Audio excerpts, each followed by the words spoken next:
Dr Bernard N. Nathanson. Je m'appelle Bernard N. Nathanson, je suis docteur en obstétrique et gynécologie. Et je pense avoir une certaine expérience en matière d'avortement. Il est vrai que, quand j'étais étudiant en médecine, en 1949, la science des études sur le fœtus n'existait pas. On nous enseignait que l'enfant qui n'est pas encore né, le fœtus, était quelque chose dans l'utérus. Mais personne ne pouvait affirmer s'il s'agissait ou non d'un être humain. Et si cet être humain possédait des qualités personnelles uniques. Les années 1970 ont mis fin à cette période de doute. C'est à ce moment-là que la science de l'étude du fœtus fait irruption dans le monde médical. À l'origine de cette science, l'arrivée de nouvelles techniques avancées, telles que la visualisation ultrasonique, le contrôle électronique du cœur fœtal, l'étude du fœtus, l'examen de l'utérus, la radiochimie et bien d'autres technologies tout aussi étonnantes, qui constituent de nos jours l'essentiel de cette science toute nouvelle. Les ultrasons en temps réel, c'est-à-dire la visualisation de l'enfant en mouvement, sont devenus un instrument clinique dès 1976. La salle qui pratique l'examen par ultrason comprend une table d'examen courante et l'appareil de visualisation ultrasonique lui-même. C'est la machine volumineuse que vous voyez ici. La femme enceinte se met en position sur la table d'examen. L'abdomen est couvert de manière appropriée. La tête de l'instrument est placée au-dessus de l'utérus. Cet instrument est principalement formé d'un quartz qui envoie des ondes sonores haute fréquence en pulsation et d'un transducteur qui reçoit les échos de ces ondes, lesquelles sont enregistrées par un ordinateur qui ensuite les compose en une image reconnaissable de l'enfant à l'intérieur de l'utérus. Les images de l'enfant peuvent être présentées par balayage linéaire, technique servant aux grossesses avancées, ou par balayage de secteur, méthode plus précise pour représenter le fœtus à un stade de grossesse moins avancé, tel que celle-ci. L'image, créée à partir des échos, a une définition vraiment étonnante. Et cet instrument est tellement précis que l'on peut apercevoir les petites valvules du cœur s'ouvrir et se fermer au rythme des contractions. Pour la première fois, les parents peuvent avoir un aperçu de l'enfant qui n'est pas encore né, grâce à cette technologie spectaculaire. Et cette même technologie, ces machines et ces appareils dont nous faisons maintenant un usage quotidien, nous ont convaincus que, sans aucun doute, l'enfant qui n'est pas encore né est, lui aussi, un être humain comme nous, un membre de la communauté humaine, possédant toutes les caractéristiques qui nous sont propres. Pour la première fois, la technologie nous donne l'occasion de voir l'avortement du point de vue de la victime. La visualisation ultrasonique nous permet cette approche. Maintenant, pour la première fois, nous allons observer un enfant déchiré, démembré, désarticulé, broyé et détruit par les impitoyables instruments d'acier de l'avorteur.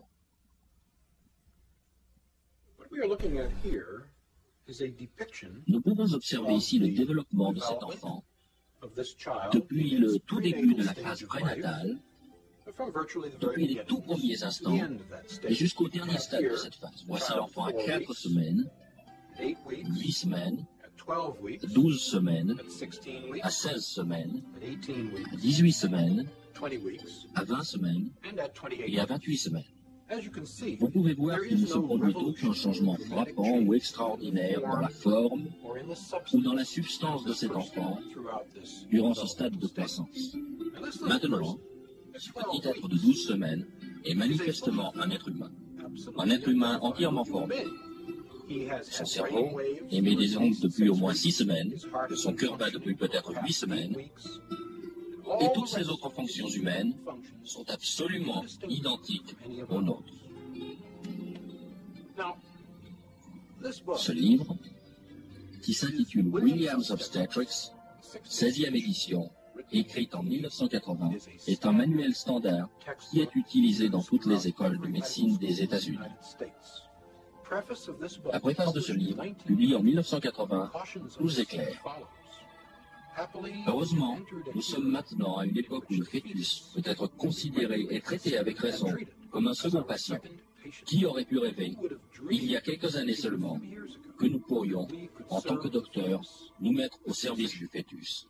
L'éthique et les préceptes médicaux traditionnels nous interdisent de détruire nos patients et nous rappellent aussi à notre serment de préserver la vie. Voyons maintenant ce que l'avortement préserve à notre seconde patiente. Voici le fœtus de 12 semaines dans l'utérus. L'utérus étant ce muscle entourant l'enfant. Lorsque l'avorteur commence son travail, en premier lieu, il place cet instrument, que l'on appelle un spéculum, dans le vagin de la patiente et l'ouvre ensuite, ce qui lui permet d'observer le col de l'utérus que l'on voit ici. Après avoir examiné l'utérus, l'avorteur prend alors cet instrument, appelé ténaculum, et ensuite, en le passant à travers le spéculum et le fixant fermement sur le col de l'utérus, comme ceci, en passant le ténaculum pour le fermer, ce qui permet de le maintenir fermement sur le col de l'utérus, comme ceci, c'est à ce moment-là qu'un autre instrument, la sonde, entre en jeu. L'avorteur introduit alors cet instrument dans l'utérus, puis il le retire, ayant ainsi déterminé la profondeur et par la même occasion la largeur de l'utérus. On utilise ensuite ce jeu d'appareils de dilatation, ces instruments métalliques recourbés, pour ouvrir le col de l'utérus, afin d'y introduire, pour terminer, les instruments d'avortement proprement dit. L'avorteur place d'abord le plus fin de ces instruments à l'intérieur du col de l'utérus, de façon à le dilater. Il le fait tourner, de manière à disposer d'un diamètre plus grand. Il introduit cette extrémité et continue de l'introduire de façon à disposer de diamètres de dilatation de plus en plus grands, grâce à cet instrument de dilatation. Il prend alors un instrument appelé appareil de succion. Cet appareil est contenu dans un emballage de plastique. Le médecin le sort de son enveloppe stérile.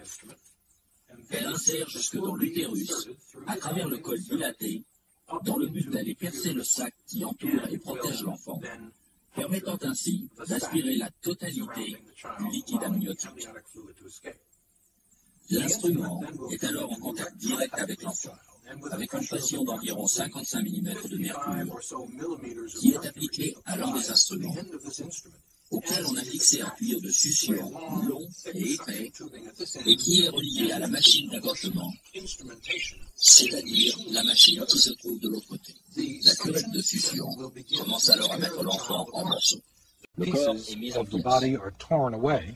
Méthodiquement, ce qui ne reste plus que des lambeaux du corps et la tête elle-même, laquelle est trop grosse pour passer dans l'instrument. Il faut alors introduire cet instrument, qui s'appelle un forceps à poly, dans l'utérus, à travers le col déjà dilaté, de façon à permettre à l'avorteur de saisir la tête de l'enfant, qui maintenant flotte dans l'utérus librement entre les anneaux de cet instrument. La tête est alors écrasée, son contenu retiré, ainsi que les os du crâne. Et l'avortement est finalement terminé. Nous avons vu un fœtus de 12 semaines représenté sur l'écran à ultrasons. Nous avons également examiné le mécanisme ainsi que les étapes réelles d'un avortement à 12 semaines. Nous allons maintenant, pour la première fois, voir un film montrant la visualisation ultrasonique en temps réel d'un avortement à 12 semaines. Notez qu'un avortement tardif n'est pas un cas rare. Il s'agit d'un exemple parmi les 4 millions environ qui sont pratiqués chaque jour aux États-Unis. Ce film a été tourné dans une clinique d'avortement. Le docteur qui a pratiqué cet avortement était un jeune homme qui travaillait dans 2 cliniques d'avortement. À cette époque, ce jeune médecin comptait déjà 10 000 avortements à son actif. Lorsque lui a demandé de venir assister à la séance de montage de ce film, il a été tellement bouleversé à la vue de ce qu'il avait fait qu'il a dû sortir de la pièce. Il est revenu après un moment pour finir le montage, mais ce fut son dernier avortement. La jeune femme, opérant la caméra à ultrasons en temps réel, appartenait à une organisation fortement partisane de l'avortement. Elle aussi fut tellement émue par ce qu'elle vit durant la séance de montage qu'elle n'a plus jamais abordé le sujet de l'avortement. Regardons maintenant le film en question. Nous voyons maintenant le balayage par secteur d'image d'ultrasons en temps réel d'un fœtus de 12 semaines. L'enfant est orienté dans cette direction. Voici la tête de l'enfant ici, le corps de l'enfant ici, et on peut voir la main de l'enfant approchant sa bouche. En regardant l'enfant d'un peu plus près, on peut distinguer l'œil, ou en tout cas son orbite, ici, le nez de l'enfant, ici, la bouche de l'enfant, ici. On peut même observer un ventricule cérébral à cet endroit, qui est un espace rempli de liquide dans le cerveau. Voici le corps de l'enfant, avec les côtes en silhouette, et la colonne vertébrale située vers l'arrière. Cette zone de tissu d'apparence granuleuse dans la partie supérieure du secteur semble être le placenta, l'arrière-fait de l'enfant. Nous pouvons déjà apercevoir à cet endroit les cuisses, les membres inférieurs de l'enfant se dégageant ainsi du corps. Voyons ce qui se passe au centre. Nous voyons maintenant le cœur de l'enfant qui bat dans sa poitrine. Le pouls est d'environ 140 battements par minute.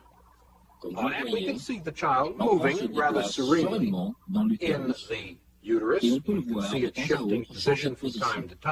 Mais il garde la même orientation. Cette fois, l'enfant dirige son pouce vers la bouche, tout en continuant de se déplacer tranquillement, sereinement, à la présence au sanctuaire. Cette ombre que nous distinguons là vers le bas de l'écran, c'est l'embout succiant que nous avons coloré de manière à ce que vous puissiez le distinguer plus clairement. L'avorteur a déjà dilaté le col de l'utérus et introduit l'embout succiant, dont vous pouvez observer les déplacements latéraux sur l'écran. Vous remarquerez qu'au fur et à mesure que l'embout succiant, que vous voyez là, s'approche de l'enfant, celui-ci essaye de s'en écarter et bouge de manière beaucoup plus violente et agitée. L'enfant se déplace maintenant avec un but plus précis. Il s'oriente de façon différente. Ici, il recule. L'embout de succion n'a pas encore touché l'enfant, lequel manifeste pourtant des signes de plus en plus forts d'agitation, se remue brusquement. Enfin, c'est de nouveau mis de profil et on vous réapparaît sur l'écran. La bouche de l'enfant est maintenant ouverte, ce que nous reverrons tout à l'heure sur une image fixe. Mais cet embout de succion, que vous pouvez voir se déplacer violemment dans tous les sens au bas de l'écran, est l'instrument meurtrier qui finira par mettre l'enfant en morceaux et le tuer. C'est seulement une fois le liquide écoulé et le sac rompu que l'embout pourra véritablement toucher l'enfant. Vous pouvez voir l'embout se déplacer de droite à gauche, dirigé par l'avorteur qui cherche le corps de l'enfant. Voici de nouveau une image fixe de l'enfant, dont la bouche est grande ouverte dans son crime. Il s'agit là du cri muet d'un enfant menacé de destruction imminente. Le pouls est nettement accéléré et les mouvements de l'enfant sont désormais violents. Il a senti qu'on cherchait à l'agresser dans son sanctuaire. Il s'écarte, se déplace vers le côté gauche de l'utérus, comme on peut le voir, tentative désespérée pour échapper aux instruments implacables que l'avorteur utilise pour mettre fin à sa vie. Les battements de son cœur ont subi une accélération sensible, environ 200 battements à la minute. Sans aucun doute, cet enfant est conscient du danger mortel en présence duquel il se trouve. La membrane a été perforée et le liquide s'est échappé. La grande poche de liquide protégeant l'enfant a maintenant disparu. Une fois le liquide écoulé, l'embout de succion est fermement attaché au corps de l'enfant. Celui-ci est tiré vers le bas par l'embout sur lequel l'avorteur applique une pression négative et le corps est maintenant systématiquement arraché de la tête. La tête de l'enfant se trouvant ici, dans cette région. Voici le contour de la tête. Les parties inférieures ont déjà disparu. Et vous voyez que l'embout de succion qui jaillit de temps à autre sur l'écran, représenté par une série d'échos lancés d'un téléphone. L'enfant est maintenant ballotté dans tous les sens, alors que l'embout de succion est appliqué sur son corps et que l'avorteur tire sur l'enfant de cette façon. Ici, on peut encore discerner la tête de l'enfant, mais pas le corps, qui a déjà été arraché de la tête. Ce que vous voyez là, c'est la tête, l'écoute médiane de la tête, et les esquilles fragments d'os. Cette tête que je vous précise, sur cet enfant de 2 semaines, est en fait trop grosse pour continuer dans ses cuisses hors de l'utérus. L'avorteur va maintenant devoir se servir de cet instrument. Le forceps pour essayer de saisir l'avorteur va tenter d'écraser la tête avec cet instrument de son pacemaker et de la retirer de l'utérus qui est tiré par morceaux. D'autre part, l'avorteur et l'anesthésiste parlent entre eux un langage codé destiné peut-être à les rendre insensibles à l'horrible réalité. L'avorteur et l'anesthésiste appellent numéro 1 la tête de cet enfant que l'avorteur essaye de trouver maintenant. Ainsi, l'anesthésiste demande à l'avorteur « Est-ce que le numéro 1 est sorti? C'est fini ?» Nous voyons ici, par intermittence, les tranches ou lames de cet instrument apparaître sur l'image. Ici, la tête a tendance à flotter tout à fait librement dans l'utérus. Voici les tranches ou les lames de cet instrument que l'on voit apparaître ici.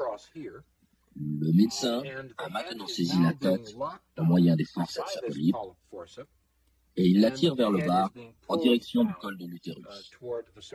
Il ne reste plus maintenant, comme vous pouvez le voir, que des fragments et des brisures d'os, des lambeaux de tissu qui témoignent de l'existence passée d'un petit être humain qui était bien vivant et sans défense.